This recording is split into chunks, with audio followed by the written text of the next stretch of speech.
Dear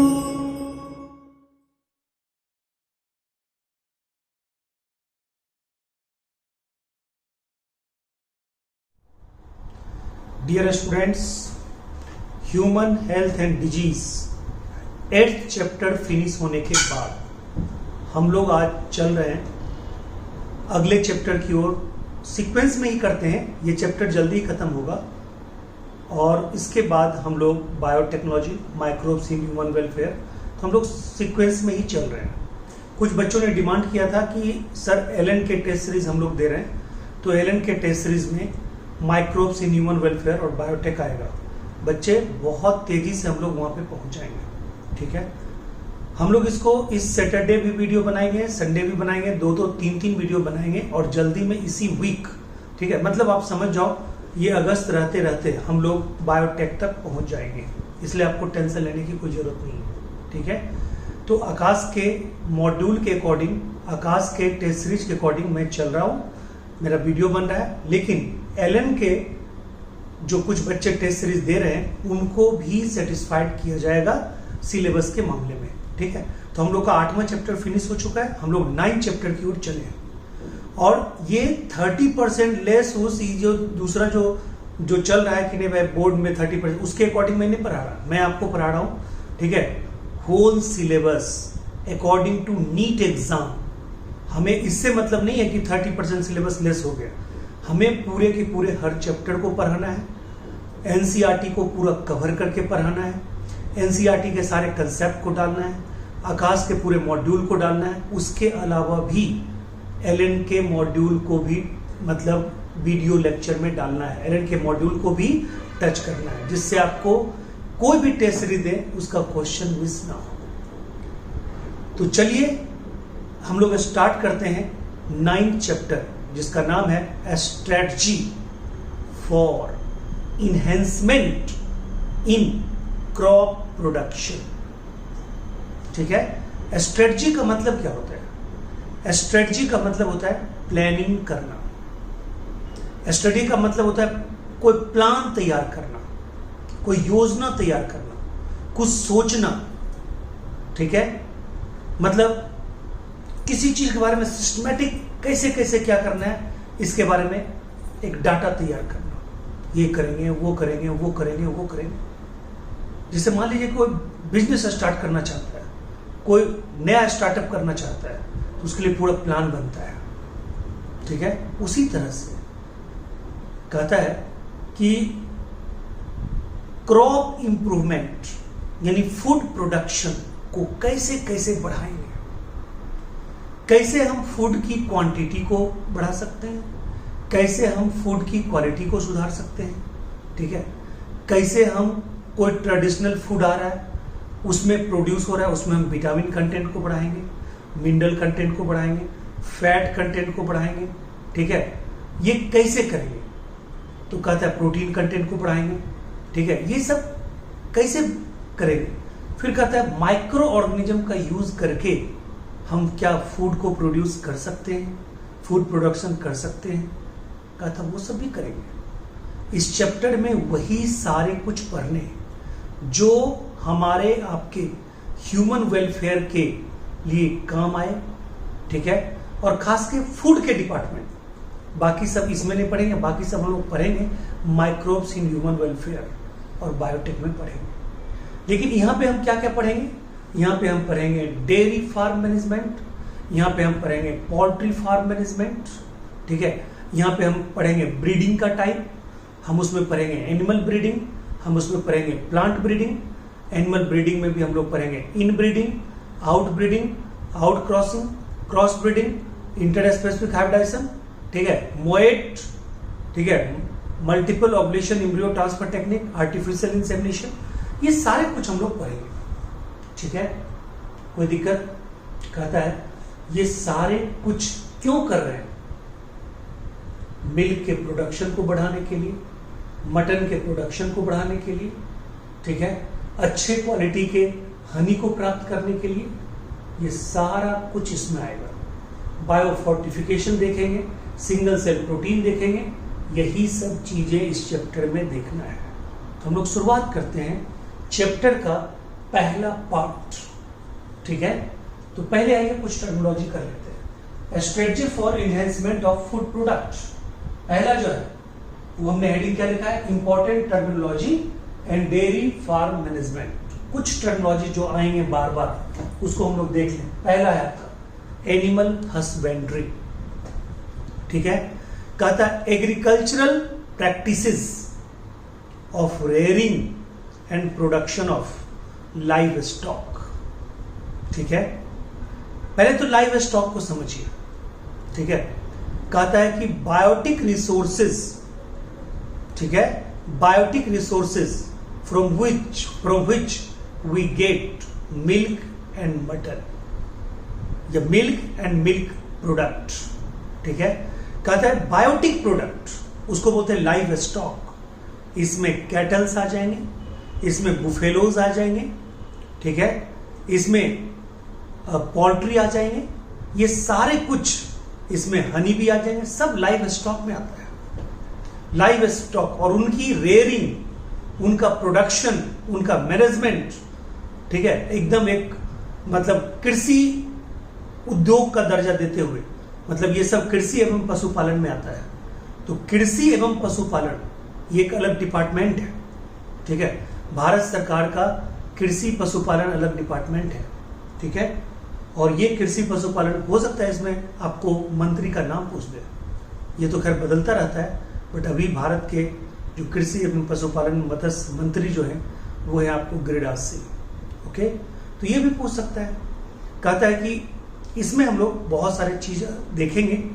तो हम लोग जो स्टार्ट करेंगे कुछ टर्मिनोलॉजी से स्टार्ट करेंगे। एनिमल हस्बेंड्री, एनिमल हस्बेंड्री नाम सुन के आपको क्या लगता है, एनिमल का husband? No no no. Animal husbandry नाम इसलिए दिया गया है क्योंकि एनिमल का रेयरिंग, एनिमल का प्रोडक्शन जो हम करेंगे वो बिल्कुल उसी तरह करेंगे जैसे हम एग्रीकल्चर में प्रोडक्शन करते हैं सीरियल्स का, डिफरेंट फूड प्रोडक्ट का, ठीक है, फॉडर का। उसी बेसिस पे, उसी लार्ज स्केल पे हम लाइव स्टॉक का प्रोडक्शन करेंगे। गाय का, भैंस का, सीप का, गोट का, पोल्ट्री का, हनी का, हनी बी का, सिल्कवर्म का, फिशरीज का, मतलब सबका प्रोडक्शन, सारे एनिमल का प्रोडक्शन, प्लांट का प्रोडक्शन हम उसी लेवल पे करेंगे। तो कहते हैं इसको बोलते हैं लाइव स्टॉक। लाइव स्टॉक में यानी कि मेनली क्या होगा, मेनली होगा आपका, ठीक है, कैटल्स, मेनली होगा आपका बुफेलोस, ठीक है, समझ गए। कैटल्स में आपका मतलब काव, मतलब ये सब मिला के डोमेस्टिकेटेड एनिमल, यानी कि सारे डोमेस्टिकेटेड एनिमल को कलेक्टिवली हम लोग बोलते हैं लाइव स्टॉक। सारे डोमेस्टिकेटेड एनिमल को कलेक्टिवली क्या बोलते हैं, लाइव स्टॉक। इसमें आप जिसको भी इंक्लूड कीजिए, काव को कीजिए, बुफेलो को कीजिए, सिप को कीजिए, गोट को, ठीक है, पोल्ट्री को, ठीक है, जिसको, ये सब डोमेस्टिकेटेड एनिमल, मतलब जिसको भी आप पालते हैं। कबूतर अगर पालते हैं तो वो भी आएगा, ठीक है, हालांकि वो सबका एक अलग दे दिया गया है पोल्ट्री, लेकिन सब वो सब चीज आएगा जिसको आप डोमेस्टिकेट करते हैं। डॉग को, ठीक है, उसको भी डोमेस्टिकेट करते हैं, उसको भी पालते हैं, वो भी उसमें आएगा, ठीक है। तो एनिमल हस्बेंड्री, लाइव स्टॉक। मैं आपको बता दूं, लाइव स्टॉक में इंडिया और चाइना मिलके 70%, ठीक है, जो 70% जो मतलब पार्ट है लाइव स्टॉक का वो इंडिया और चाइना में रहता है। बट सरप्राइजिंगली आप सोचिएगा कि भाई इतना अगर 70%, प्रोडक्शन भी 70% हो, कहते नहीं, प्रोडक्शन में मात्र 25% हिस्सेदारी है, लेकिन लाइव स्टॉक में 70% हिस्सेदारी है। देखिए दुर्भाग्य, देखिए इसका मतलब क्या है, हमारा मैनेजमेंट सही नहीं है, ठीक है। हमारा जो प्रोसेस होता है, जो मॉडर्न स्किल है, वो हम इसमें अप्लाई नहीं कर पाए, ठीक है। तो यहाँ पे एक क्वेश्चन पूछना चाहूंगा, तब आगे बढ़ूंगा। फर्स्ट डोमेस्टिकेटेड एनिमल वाज, मैंने आज क्लास में क्वेश्चन पूछा था, ठीक है। तो क्वेश्चन जब पूछा तो उसमें 1-2 बच्चों का जवाब सही था। फर्स्ट डोमेस्टिकेटेड एनिमल, आप फीलिंग लेके मत बोलिएगा गाय, फीलिंग लेके मत बोलिएगा हॉर्स, फीलिंग लेके मत बोलिएगा goat. First domesticated animal was dog, okay. First domesticated animal was dog. Clear है पॉइंट, ठीक है। तो चलिए चलते हैं आगे। यानी कि एनिमल हस्बेंड्री का मतलब समझ गए, agricultural practices of livestock is called animal husbandry. What is livestock? All domesticated animal collectively called livestock. ठीक है. Agronomy, a study of farm management, agriculture, farm and management. यानी एग्रीकल्चर के साथ एनिमल हस्बेंड्री के साथ अगर आप मैनेजमेंट को भी मिलाते हैं, दैट इज कॉल्ड एग्रोनॉमी. इंक्विलेंस का मतलब होता है वैसा एनिमल जो आपके रेसिडेंशियल एरिया में जबरदस्ती आता हो, जो आपके रेसिडेंशियल एरिया में क्या आता हो, जबरदस्ती आता हो, बाय फोर्सली रहता हो, जिसको आप बुलाते नहीं है. ठीक है, जिसको आप बुलाते नहीं है. ठीक है, फिर भी वो आता है. ठीक है, कहता है उसको हम लोग बोलते हैं. ठीक है, इंक्विलेंस. जैसे छिपकली को आप बुलाते हैं, चूहे को बुलाते हैं, बिल्ली को बुलाते हैं, ये सबको, मच्छर को बुलाते हैं, नहीं बुलाते. ये सब आपका क्या है? इंक्विलेंस. ठीक है. और एक है कल्टीजेंस, वैसा एनिमल जो बिना डोमेस्टिकेशन के रहे ही नहीं. यानी वैसे, मतलब वैसे प्लांट या एनिमल जो बिना डोमेस्टिकेशन के नहीं रह पाए, यानी जिसको प्रॉपर डोमेस्टिकेशन की जरूरत है. व्हीट, राइस, मेज, ज्वार, बाजरा, ये सबको प्रॉपर डोमेस्टिकेशन चाहिए. उसी तरह से कुछ एनिमल है, उनको भी प्रॉपर डोमेस्टिकेशन चाहिए. गाय को, भैंस को, सिप को, गोट को, ये सबको प्रॉपर डोमेस्टिकेशन चाहिए. ठीक है, उनको क्या बोलेंगे? कल्टीजेंस. क्लियर है? जेबू. जेबू ब्रीड्स, गाय का एक ब्रीड है. ठीक है, कहता है ये देसी ब्रीड है. जेबू एक देसी ब्रीड है, इसके ऊपर हम्प होता है. ठीक है, इसके ऊपर हम्प होता है.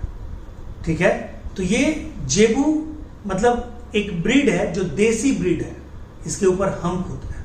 यही पहचान है. ये इंडिया का अपना इंडिसिन वैरायटी है. ठीक है, चलिए अब आइए मिल्च ब्रीड. मिल्च ब्रीड का मतलब क्या होता है? वैसा ब्रीड जिसका गाय यानी जिसका फीमेल दूध बहुत दे, बट जिसका मेल पार्टनर यानी बुलॉक बहुत ज्यादा मजबूत ना हो, बहुत ज्यादा काम ना करे, उसको बोलते हैं मिल्च ब्रीड. उसको क्या बोलते हैं? Milch breed. दूसरा है ड्रॉट ब्रीड. ड्रॉट ब्रीड मतलब जिसका फीमेल पार्टनर यानी गाय कम दूध दे, लेकिन जिसका मतलब, ठीक है, जो मेल पार्टनर है, जो बुलॉक है, वो बहुत ज्यादा मजबूत हो, काम करने वाला हो. ठीक है, और कहता है यानी मिल्च ब्रीड, ड्रॉट ब्रीड. और एक कहता है general utility breed. General utility breed आगे पढ़ेंगे इसका टाइप, इसका example. General utility breed. General utility breed का मतलब हुआ जिसमें दोनों पर्पस हो. ठीक है, डुअल पर्पस ब्रीड, यानी कि जिसके फीमेल खूब अच्छा दूध देता हो और जिसका मेल पार्टनर बुलॉक बहुत अच्छा काम करने में माहिर हो, बहुत मजबूती से डटा हो, गर्मी में, सर्दी में, बरसात में, सब में लगा हो.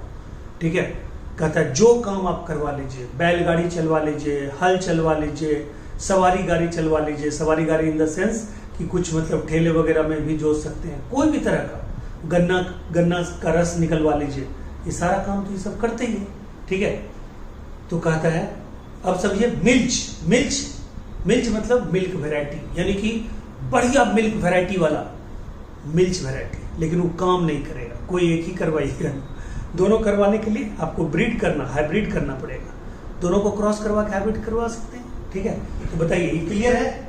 यानी कि सब पॉइंट क्लियर है आपको. एनिमल हस्बेंड्री क्लियर है, लाइव स्टॉक क्लियर है, एग्रोनॉमी क्लियर है, इंक्विलेंस क्लियर है, कल्टीजन क्लियर है. मिल्च ब्रीड यानी कि आप कहिएगा कि ब्रीड में, ठीक है, जो मतलब गाय का या जो भी भैंस का जो ब्रीड होता है उसमें milch breed, draught breed, general utility breed. General utility breed का मतलब डुअल पर्पस ब्रीड. बोलिए क्लियर है पॉइंट? ठीक है, यहां तक आपको कोई दिक्कत है? अब आइए, कहता है सबसे पहले हम लोग चलते हैं. ठीक है, ये सब टर्म को जानने के बाद हम लोग सबसे पहले चलते हैं. ठीक है, डेयरी फार्म मैनेजमेंट.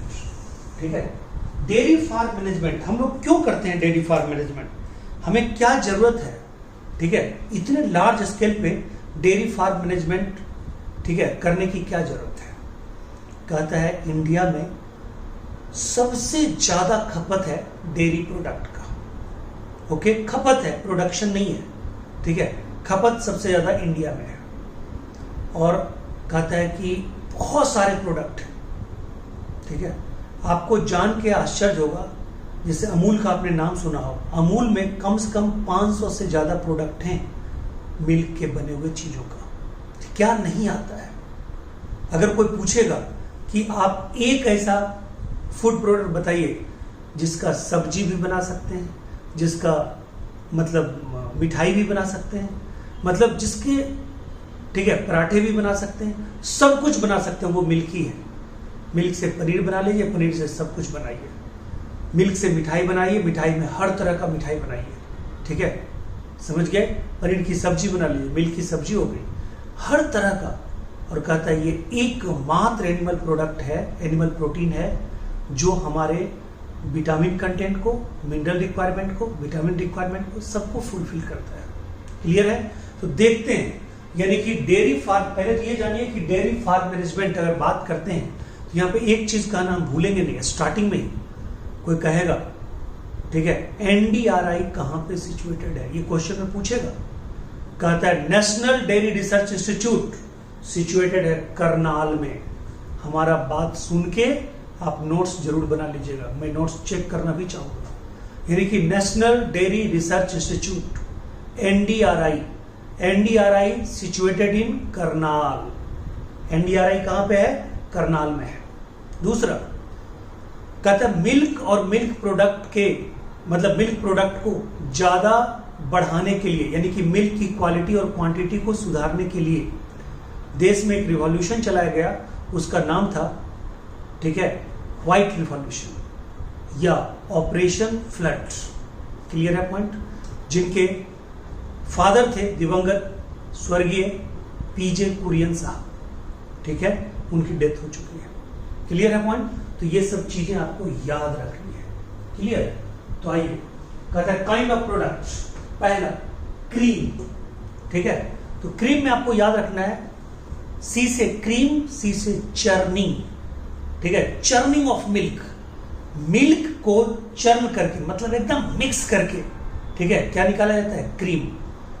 और इसमें क्रीम लिक्विड पार्ट के ऊपर आ जाता है, जिसको लिक्विड पार्ट को ड्रेन करके और ये फैट कंटेंट को हम लोग क्या करते हैं? निकाल लेते हैं। और इसका फैट, मतलब ये जो क्रीम होता है, इसमें फैट का जो कंटेंट होता है वो आपको होता है 10 से लेके 70%। यानी cream prepared by churning of milk, यहाँ पे सी फॉर चर्निंग और सी फॉर क्रीम, याद रखिएगा, चर्निंग और क्रीम, यानी कि चर्निंग ऑफ मिल्क, क्रीम इसी से निकलता है। कहता है फैट कॉमन, ठीक है, फैट कम्स ऑन, क्या बोलिएगा? Top, fat comes on top, separated by draining out the liquid. और कितना फैट होता है? कहिएगा 10 से लेके 70% तक इसमें फैट होता है। बोलिए क्लियर? दूसरा प्रोडक्ट देखिए, कर्ड। कहता है curd due to LAB, what is LAB? What is LAB? कहता है lactic acid bacteria, lactic acid group of bacteria, उसको क्या बोलते हैं? LAB. Microbes in human welfare जब पढ़ाएंगे ना आपको, तो माइक्रोब्स इन ह्यूमन वेलफेयर के पहला पैराग्राफ में, पहला वीडियो में ही लैब का पूरा मैकेनिज्म बताएंगे, ठीक है, यानी लैब का पूरा मैकेनिज्म बताएंगे। कहां पे? तो कहता है माइक्रोब्स ह्यूमन वेलफेयर के पहला वीडियो में, ठीक है, क्लियर हो जाएगा वहां पे। लेकिन अभी इतना तो जानिए कि लैक्टिक एसिड, ठीक है, group of bacteria, lactic acid group of bacteria जब मिल्क कर्ड में बदल जाती है, ठीक है, तो कहता है कि वो विटामिन B12 से रिच हो जाता है, ठीक है, यानी कि due to LAB milk goes under curdling, goes under curdling, curdling, ठीक है, क्लियर है? चलिए बटर मिल्क, ठीक है, कहता है बटर निकालने के बाद जो लिक्विड पार्ट बचता है उसी को हम लोग क्या बोलते हैं? Butter milk. देखिए यहाँ पे left butter milk, left over liquid after removal of butter, butter की निकालने के बाद जो लिक्विड बचता है उसी को हम लोग क्या बोलते हैं? उसी को बोलते हैं, ठीक है, बटर मिल्क। अब कहता है घी, ठीक है, ये घी क्या है? कहता है कि वाटर के इवापोरेट होने के बाद जो पूरा का पूरा फैट बचता है, ठीक है, उसको हम लोग क्या बोलते हैं? घी। ये 100% फैट होता है, ठीक है। तो कहता है घी में क्या बोलिएगा?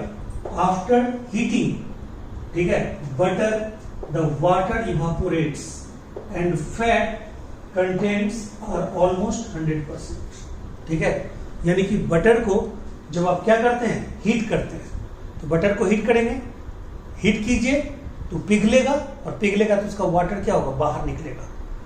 यानी कि वाटर जब निकल गया, बटर के पिघलने के बाद, गर्म होने के बाद जब वाटर बिल्कुल निकल गया तो वो एक जम जाता है, उसको हम लोग बोलते हैं घी, और वो होता है 100% फैट। क्लियर है पॉइंट? Almost 100% fat. क्लियर? अब आइए कंडेंस्ड मिल्क। ठीक है, देखिए कंडेंस्ड वर्ड कहीं भी रहे, इसका मतलब जानिए। कंडेंसेशन का मतलब ही होता है रिमूवल ऑफ वाटर। चीनी को ऐड करके या बिना चीनी के अगर आप वाटर निकाल देते हैं, ठीक है, समझ गए, तो उसको हम लोग बोलते हैं, मिल्क से अगर वाटर निकाल दे उसको बोलते हैं कंडेंस्ड मिल्क। ठीक है, तो कहता है condensed milk, milk is concentrated by removing water content with और विदाउट एडिंग शुगर। ठीक है, इट हैज, ये याद रखिएगा, ठीक है, 31% मिल्क सॉलिड एंड 9% फैट, ये जरूर याद रखिएगा। 31% मिल्क सॉलिड विद 9% फैट, ये आपको दिमाग में रखना है। ठीक है, कहता है घी, ये चीज, नेक्स्ट कहता है चीज, चीज, ठीक है, ये पाउडर मिल्क, पहले पाउडर मिल्क कुछ नहीं है, पाउडर फॉर्म ऑफ मिल्क, ये तो कुछ नहीं है। चीज, इट इज कोगुलेटेड मिल्क, जमा हुआ milk, it is coagulated milk, protein यानी casein with fat and water. ठीक है, केसीन का कोगुलेशन होता है, तो बनता क्या है, केसीन के कोगुलेशन के बाद क्या बनता है बच्चे, हमने आपको बताया हुआ है। ठीक है, केसीन, केसीन के कोगुलेशन के बाद क्या बनता है, पैराकेसीन, पैराकेसीन एंड क्या बोलोगे, कैल्शियम पैराकेसिनेट, पैराकेसिनेट, केसीनेट। ठीक है, और अगर आपको पूछेगा कि इसको आर्टिफिशियली, तो हम लोग रिनेट टैबलेट वगैरह इस सब का यूज करेंगे, लेकिन नेचुरली आपके बॉडी में, बच्चों के बॉडी में ये जो केसीन कोगुलेट होता है, किसके थ्रू, तो आप कहिएगा रेनिन, किसके थ्रू, रेनिन। रेनिन की मात्रा एडल्ट होने के साथ साथ कम होते चली जाती है। ठीक है, और तब उसका काम पकड़ लेता है कौन, पेप्सिन, यानी रेनिन के काम को आपका एज बढ़ता जाएगा तो काम उसका लेता जाएगा कौन, पेप्सिन। क्लियर है पॉइंट? तो चलिए, ये पूरा का पूरा पार्ट आपका क्लियर है। ये हमने कर लिया यहां तक, यानी कि मतलब जो डेयरी मैनेजमेंट हम करने जा रहे थे, डेयरी मैनेजमेंट का क्या क्या प्रोडक्ट है इसको आप जान लिए। अब हम जानते हैं वीडियो के अगले पार्ट में हम क्या करने जा रहे हैं। वीडियो के अगले पार्ट में आपको हम बताने जा रहे हैं, ठीक है, वीडियो के अगले पार्ट में हम क्या बताने जा रहे हैं, ये तो हमने क्लियर कर लिया। उसमें बताने जा रहे हैं कि डेयरी मैनेजमेंट को आप इंप्रूव कैसे कर सकते हैं, मिल्क के क्वालिटी को, क्वांटिटी को कैसे इंप्रूव कर सकते हैं, इनकी हाई यील्डिंग वैरायटी के लिए आपको क्या क्या क्राइटेरिया रखना है। ठीक है, ये सब क्या है, ये सब आपको करना है। ठीक है, तो चलिए देखते हैं। ठीक है, अगले वीडियो का इंतजार करते हैं, अगले वीडियो हम लोग ये सब चीज देखते हैं कि क्या करना है। ठीक है, यानी कि डेयरी मैनेजमेंट से रिलेटेड अगला वीडियो आपको अभी मिलेगा, जस्ट आप वेट कीजिए। Thank you so much, take care.